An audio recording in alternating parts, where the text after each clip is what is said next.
देखो last class में हम लोगों ने क्या किया था, लैंग और आइसोथर्म तक पढ़ लिया था। तो आज जो हम लोग टॉपिक स्टार्ट करने वाले हैं, अब टॉपिक का नाम लिखिए, adsorption from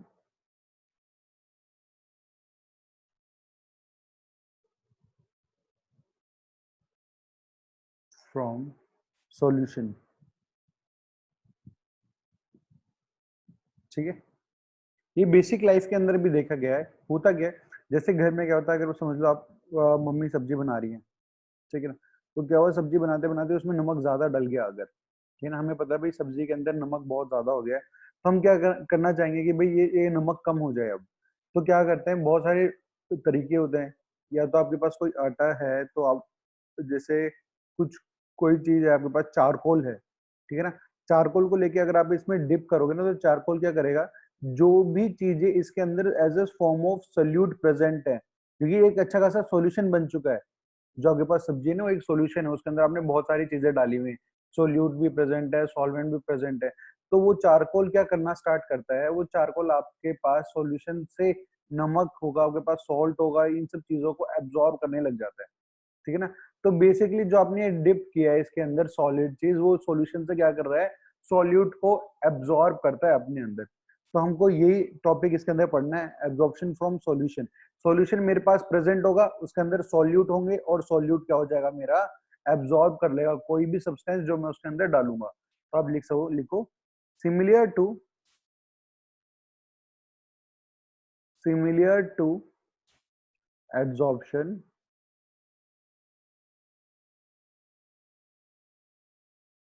of gas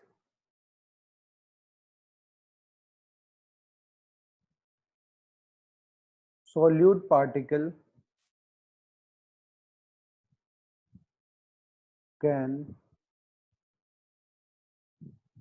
also get absorbed over the surface of solid adsorbent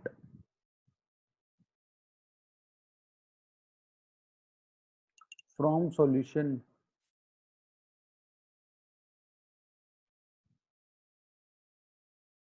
ठीक है, देखो जैसे मैंने जो चारकोल डाला था वो भी सॉलिड था, और सॉल्यूशन के अंदर से जो सॉल्ट को अट्रैक्ट कर रहा है अपने अंदर, एब्जॉर्ब कर रहा है, वो भी कैसा है, सॉलिड है।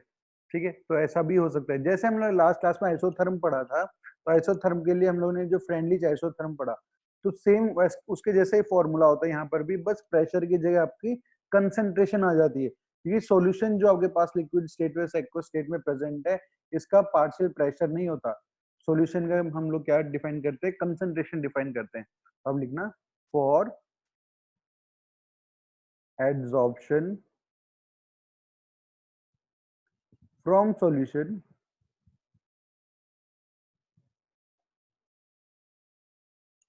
x बाई एम की वैल्यू जो बराबर होगी, वो बराबर होगी के सी की पावर 1/n। ठीक है ना। फ्रेंडली आइसोथर्म हम लोगों ने कल पढ़ा था, तो वहाँ सी की जगह हमने पी लिखा हुआ था, क्योंकि वहाँ गैसेस एब्जॉर्ब हो रही थी, तो इसलिए मैंने उनके क्या लिखा था, प्रेशर लिखा था। बट आज मेरा सॉल्यूशन से एब्जॉर्ब हो रहा है, तो सॉल्यूशन की मैं कंसंट्रेशन लिखूंगा। ठीक है, एक्स सेम, बाकी सारी चीजें सब सेम है। एक्स रिप्रेजेंट कर रहा था मेरा mass of solute adsorb,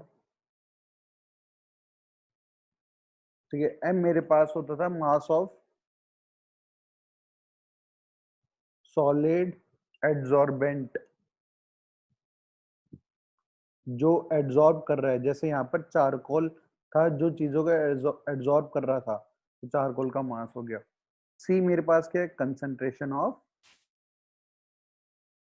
solution. के और एन तो मेरे कांस्टेंट है, ठीक है। इसका ग्राफ भी उसके जैसा ही है। जैसे अगर आप ग्राफ बनाओगे, तो कल हमने भी ग्राफ इसके लिए पढ़ा था, तो एक्स बाई एम यहाँ पर था, और यहाँ पर मेरे पास कंसंट्रेशन थी। सेम एक्सपोनेंशियल ग्राफ ही आएगा इसके लिए भी। ठीक है, इसके लिए भी क्या होता है, मेरा एक्सपोनेंशियल ग्राफ ही होता है, जैसे हम लोगों ने कल पढ़ा।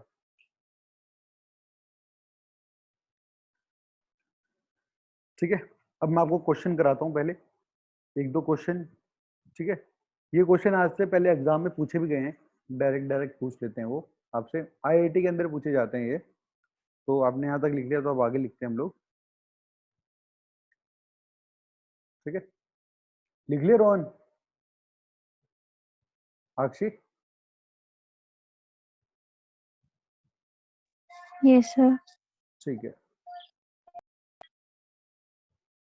अब हम लोग आगे बढ़ते हैं। क्वेश्चन लिखो आप।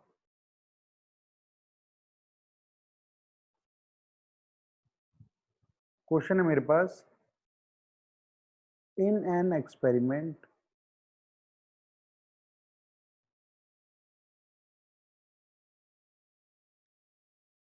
To 100 ml of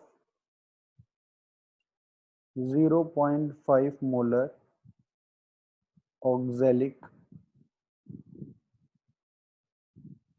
acid is shaken with 10 gram of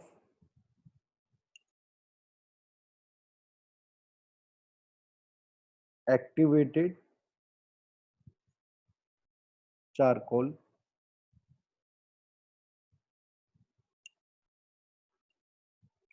and filtered.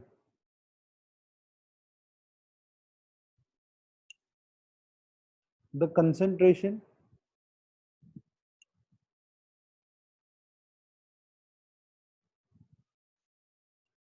of the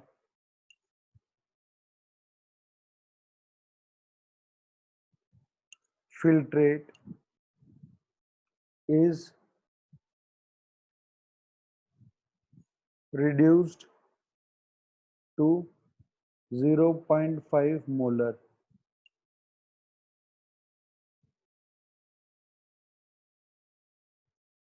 Calculate the amount of adsorption.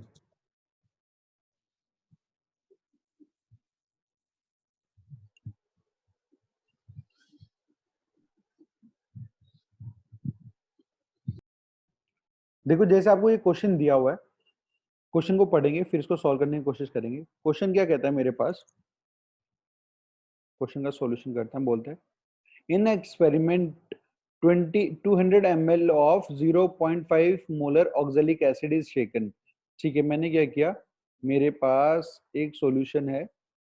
Solution किस टाइप से है कि वो 200 ml of 0.5 molar oxalic acid है।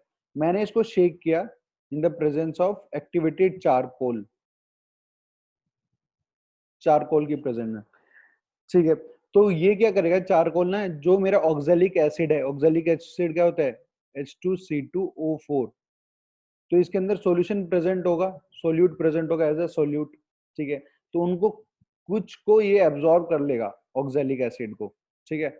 और फिर इसको फिल्टर किया, फिल्टर करने के बाद ये चीज देखी गई, देखो फिल्टर किया है तो जो वॉल्यूम यहाँ था वॉल्यूम वहीं पे सेम रहेगा, फिल्टर करने से वॉल्यूम तो कम नहीं होने वाला, तो वॉल्यूम मेरा उतना ही है 200 ml, but the concentration of the filtrate reduce to 0.4, ये 0.4 मोलर हो गया है। पहले इसकी कंसंट्रेशन कितनी थी 0.5 थी, बट चारकोल से पास करने के बाद इसकी कंसंट्रेशन कितनी रह गई है 0.4 मोलर रह गई है। मतलब कुछ अमाउंट तो मेरा चारकोल ने एब्जॉर्ब कर लिया, और वही आपसे पूछा अमाउंट ऑफ एब्जॉर्प्शन कितना हुआ होगा, ठीक है। अमाउंट ऑफ एब्जॉर्प्शन मैंने आपको बताया था, अमाउंट ऑफ एब्जॉर्प्शन होता है x अपॉन m, तो हमें x अपॉन m की वैल्यू को कैलकुलेट करना है, ठीक है। पहले हम एक एक स्टेप से चलते हैं, देखते हैं क्या क्या चीज है। पहले हम यहाँ millimoles of oxalic acid calculate करते हैं। लिखिए, अगर हम मोल्स ऑफ ऑक्जेलिक एसिड कितनी हो जाएगी मेरे पास, मुझे पता है मोल्स क्या होता है वॉल्यूम इनटू मोलैरिटी, तो 0.5 इंटू 200 ml में है तो 1000 से डिवाइड कर दिया ताकि कन्वर्ट हो जाए किसके अंदर, लीटर के अंदर। तो ये हो जाएगा मेरे पास 0.5, यहाँ से आप 10 हटा दो तो इससे ये कैंसिल हो गया, 100 आ गया, 100 into 10 to the power -3 millimoles, ठीक है ना, नहीं मोल्स आ गया, ठीक है, इतना मोल्स आ गया, तो या फिर मैं कह सकता हूँ इसको, ये मेरे पास हो गया है 0.1 मोल। इनिशियली ऑक्जेलिक एसिड का अमाउंट था मेरे पास 0.1 मोल था, ठीक है। अब फाइनली फिल्ट्रेट के अंदर कितना है वो देखते हैं। Moles of oxalic acid finally कितना मेरे पास है, volume is 200, concentration 0.4 into 200 upon 1000, इससे ये हटा दो, एक जीरो से एक जीरो गया, ठीक है, एक जीरो से एक जीरो चला गया, तो आ गया 8/100, ठीक है, ये आ गया मेरे पास,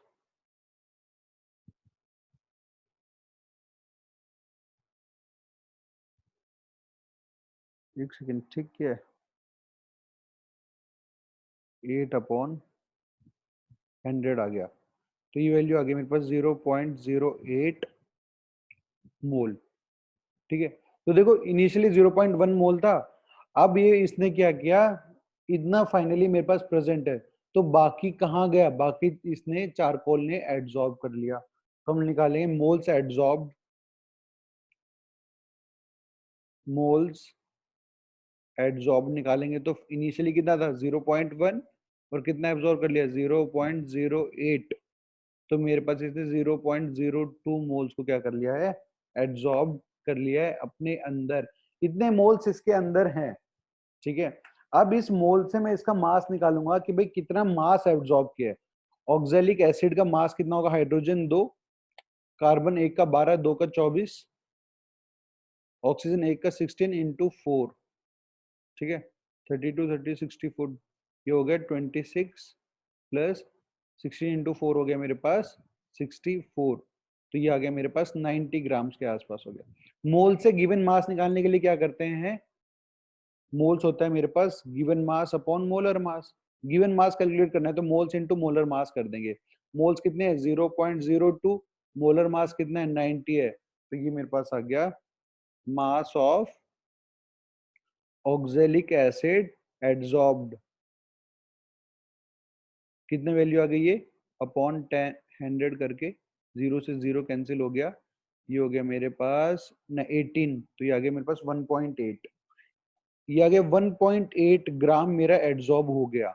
मतलब x की वैल्यू तो मैंने कैलकुलेट कर ली, क्योंकि x मेरे पास क्या था, x था मेरे पास mass of solute adsorb.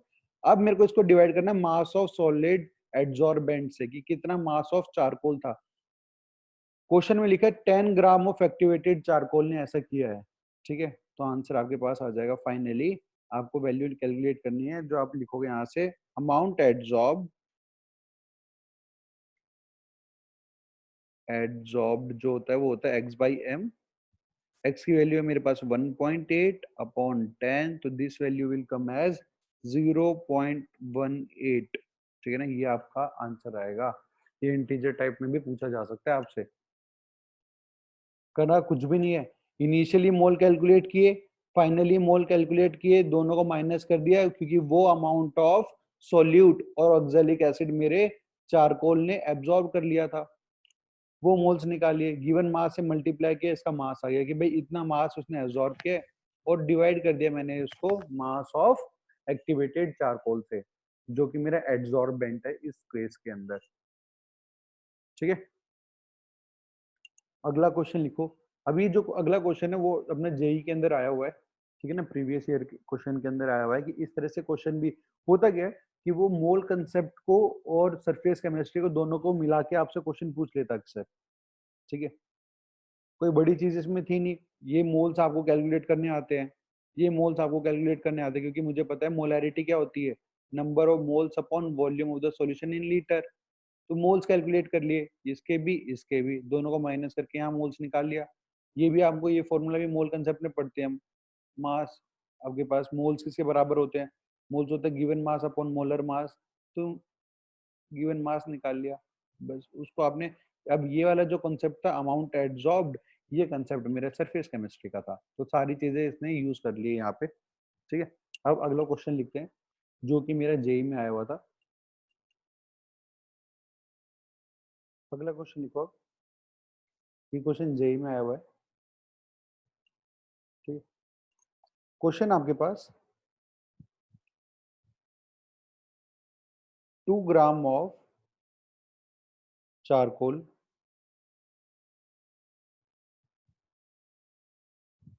is placed in 100 ml of 0.5 molar acetic acid CH3COOH as a result of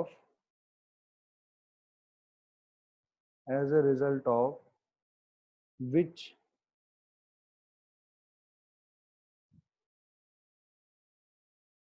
the molarity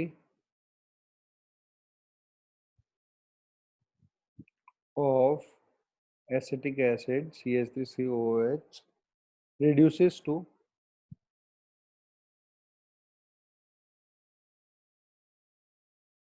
0.49 molar.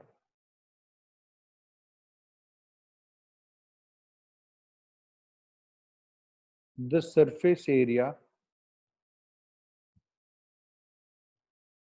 of charcoal is 3 into 10 to the power 2 metre square upon gram. 1 gram के लिए 3 into 10 to the power 2 metre square area चाहिए होता है। The surface area of charcoal occupied by 1 acetic acid molecule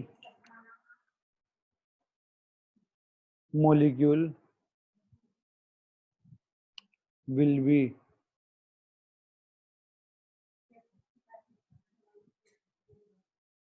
ठीक है। अब ये आपको सॉल्व करना है, खुद से एक बार कोशिश करो, फिर मैं आपको बताता हूँ कि इसको सॉल्व कैसे करना है। देखो सॉल्यूशन देखते हैं अब इस क्वेश्चन का। आपको बोला है 2 gram of charcoal is placed in 100 ml of 0.5 molar acetic acid. तो मैंने एक सॉल्यूशन लिया, ठीक है, इस तरह से 100 ml ऑफ एसिटिक एसिड मेरे पास प्रेजेंट है जो 0.5 मोलर उसकी कंसंट्रेशन। मैंने इसको डाला चारकोल के अंदर और फिर मैंने इसको बाहर निकाल दिया फिल्टर करके। ठीक है, मैंने आपको जैसे बताया कि भाई फिल्टर ही किया है तो फिल्टर करने से वॉल्यूम कभी रिड्यूस नहीं होती, एफ भी कितना होगा 100 ml ही रहेगा, but concentration will be 0.49 molar, उसकी इतनी कंसंट्रेशन हो जाएगी। ठीक है, अब देखो उसने एक और चीजें क्या बोली। अब ये चारकोल पहले 10 ग्राम लिया था पहले वाले क्वेश्चन में, अब वो मैंने 2 ग्राम लिया है। ठीक है, अब देखो वो क्या बोल रहा है आपको, the surface area of the charcoal is 3 into 10 to the power square metre square पर ग्राम। 1 ग्राम के लिए जो सरफेस एरिया है वो है 3 into 10 to the power 2 metre square, पर चारकोल है कितना 2 ग्राम है, तो 2 ग्राम के लिए सरफेस एरिया कितना होगा 6 into 10 to the power 2 metre square. इतना मेरे पास इसका सरफेस एरिया आएगा कि भाई मेरे पास 6 into 10 to the power 2 metre square charcoal मैंने लिया है। ठीक है, और पूछ रहे surface area occupied by 1 acetic acid molecule. एक मॉलिक्यूल कितना सरफेस एरिया ऑक्यूपाई कर रहा होगा। तो पहले देख लेते हैं कि भाई 2 ग्राम के अंदर मेरे कितने एसिटिक एसिड हैं। ठीक है ना, कितने मॉलिक्यूल्स ऑफ एसिटिक एसिड है। तो हम कैसे कैलकुलेट करेंगे, पहले हम इनिशियली मोल्स कैलकुलेट करेंगे। ठीक है ना, मोल्स ऑफ एसिटिक एसिड वो हो जाएगा 0.5 मोलर इंटू 100। ये मेरा ml में था तो मैंने 1000 से डिवाइड कर दिया। ठीक है, तो ये अपॉन 10 है, इससे ये कैंसिल हो गया, इससे ये कैंसिल हो गया, तो ये मेरे पास आ गया 5/100, 0.05 मोल्स। ये मोल्स कितने हैं मेरे पास? Moles of acidic acid after filtration कितने मेरे पास? 0.49 इंटू 100 अपॉन 1000। दो जीरो से दो जीरो चले गए, ये आ गया 0.049 मोल्स। तो भाई इतना शुरुआत में था, फिल्टर करने के बाद इतना मिला, तो फिल्टर के अंदर कितना गया, चारकोल ने कितना एड्सॉर्ब कर लिया वो निकाल सकते हैं हम दोनों को माइनस करके। मोल्स एड्सॉर्ब, मोल्स एड्सॉर्ब निकालेंगे, दोनों को माइनस कर दो, 0.05 माइनस 0.049, तो ये वैल्यू आ जाएगी आपके पास 0.01 के आसपास आपके पास ये आ जाएगी, ठीक है ना, 0.01 आ जाएगी। इतने मोल्स उन्होंने एड्सॉर्ब कर लिया, फिर मैं इसको लिख सकता हूँ 10⁻³ मोल्स को एड्सॉर्ब कर लिया। अब 10⁻³ मोल्स में कितने मोलिक्यूल्स होंगे, तो हम वो निकाल सकते हैं, number of molecules of acetic acid, वो बराबर होगा मेरे पास 10⁻³ इंटू अवागाड्रो नंबर। तो देखो भाई 2 ग्राम के अंदर कितना एरिया था, इतना एरिया था, इतने एरिया के अंदर इतने मॉलिक्यूल्स हैं, तो एक मॉलिक्यूल के लिए कितना एरिया चाहिए वो तो हम फटाक से निकाल सकते हैं। तो देखो हम लिख सकते हैं यहाँ पे आगे 10⁻³ molecules of acetic acid, this is CH3COOH, occupies 6 into 10⁻² meter square। तो one molecule area occupied by one molecule will be 6 into 10⁻² upon 10⁻³ into Avogadro number होते हैं 6 इंटू 10⁻23 मान लो, ताकि 6 से 6 मेरा कैंसिल हो जाएगा, ठीक है ना। ये वैल्यू ऊपर आ जाएगी तो जाएगी 10⁵ अपॉन 10⁻23, ये इससे कैंसिल हो जाएगा, ये हो जाएगा 1 अपॉन 10⁻18। तो आंसर आ जाएगा आपके पास 10⁻−18 metre square area occupied by one molecule, area occupied by one molecule, ठीक है, ये आपका आंसर आ गया।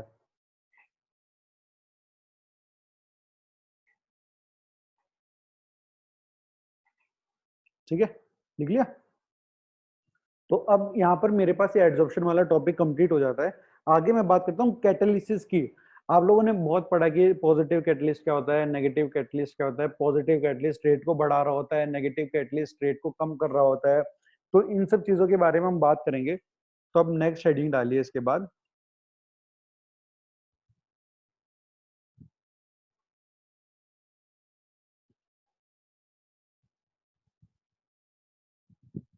कैटालिसिस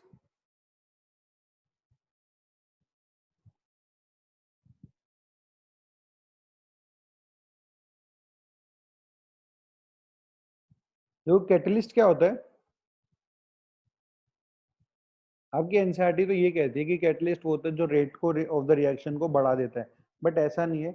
आपके पास क्या होता है, कैटलिस्ट दोनों काम कर सकता है, रेट को बढ़ा भी कर सकता है, बढ़ा भी सकता है और कम भी कर सकता है, मतलब वो रेट को कुछ भी कर सकता है, अल्टर कर सकता है, ठीक है। तो हम लोग लिखेंगे इसकी डेफिनेशन, देखो, substance which can alter the rate of reaction without having any charge in its chemical composition।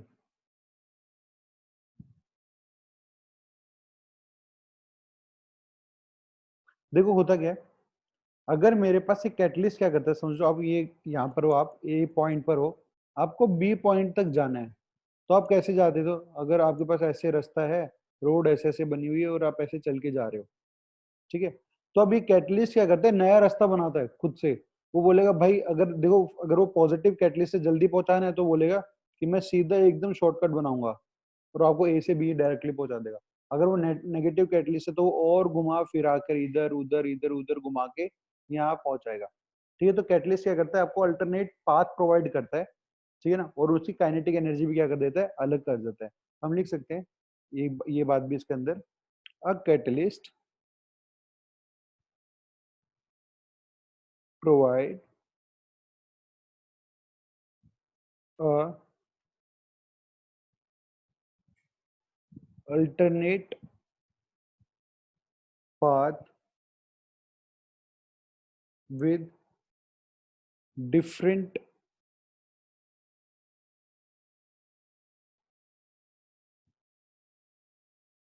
kinetic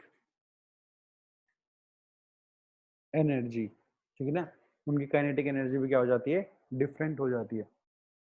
अब दो दो टाइप की चीजें होती हैं, एक तो जो कैटलिस्ट, जो आपकी एनसीईआरटी कहती है कैटलिस्ट हमेशा रेट को बढ़ाता ही है, जल्दी रिएक्शन हो जाती है, और दो वो वर्ड है कौन कौन से, उनके बारे में मैं आपको बताऊं। जो ये मेन वर्ड है, आपको बहुत जगह एनसीईआरटी में लिखे हुए भी मिलेंगे। एक होता है कैटलिस्ट और एक होता है आपके पास इनहिबिटर।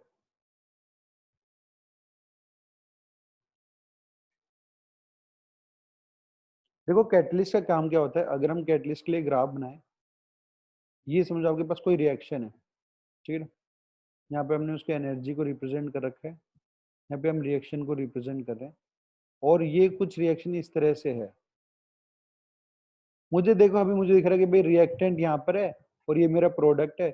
रिएक्टेंट की एनर्जी कम है, प्रोडक्ट की एनर्जी ज्यादा है, तो मतलब ये मेरा एंडोथर्मिक रिएक्शन है, क्योंकि एनर्जी रिलीज नहीं हुई है, रिलीज हुई होती है तो इससे नीचे आता तो एक्सोथर्मिक होता है। ये एक एंडोथर्मिक प्रोसेस है। इस रिएक्शन को होने के लिए इतनी एक्टिवेशन एनर्जी तो मुझे चाहिए ही चाहिए। जब वो इस लेवल तक की एक्टिवेशन एनर्जी के पास जाएगा तभी मेरा रिएक्टेंट कन्वर्ट हो पाएगा प्रोडक्ट में।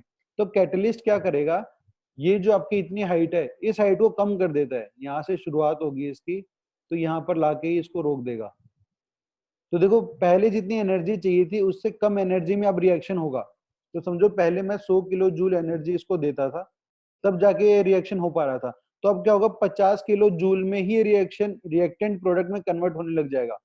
ठीक है, तो जैसे आप धीरे धीरे धीरे एनर्जी दोगे तो 50, 60, 70 सबके अंदर कन्वर्ट हो जाएगा प्रोडक्ट, तो प्रोडक्ट अमाउंट जल्दी बनने लग जाएगा क्योंकि उसकी काइनेटिक एनर्जी बढ़ जाएगी। तो इसे तो हम लोग क्या कहते हैं, कैटलिस्ट इंक्रीजेस द रेट, क्योंकि एक्टिवेशन एनर्जी को वो क्या कर देता है, कम कर देता है।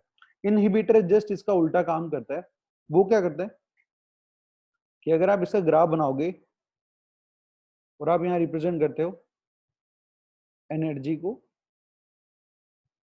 और आप यहाँ रिप्रेजेंट करते हो रिएक्शन को, तो अगर आप एंडोथर्मिक प्रोसेस के लिए बना दो कि इसकी प्रोडक्ट की एनर्जी ज्यादा है, तो यहाँ रिएक्टेंट है, यहाँ प्रोडक्ट है, तो इतनी एनर्जी चाहिए थी इसके कम से कम, तब ये इसके अंदर कन्वर्ट हो पाता। तो ये क्या करेगा, इसकी एक्टिवेशन एनर्जी को बढ़ा देगा, बोलेगा लो और ऊपर ले जाओ। तो जस्ट इमेजिन, ये जो वैल्यू थी ये 100 किलो जूल पे हो जाती थी, बट अब इसको रिएक्शन को एनर्जी और चाहिएगी। मुझे 100, पहले 100 किलो जूल इसकी एक्टिवेशन एनर्जी थी, अब मुझे 120 130 देनी पड़ेगी, ज्यादा एनर्जी देनी पड़ेगी, तब जाके रिएक्टेंट कन्वर्ट होगा प्रोडक्ट में। तो अपने आप ही हम क्या होगा, ये मेरा प्रोडक्ट अमाउंट कम बनने लग जाएगा, या फिर हम कह देंगे rate decreases the rate, rate कम हो जाता है।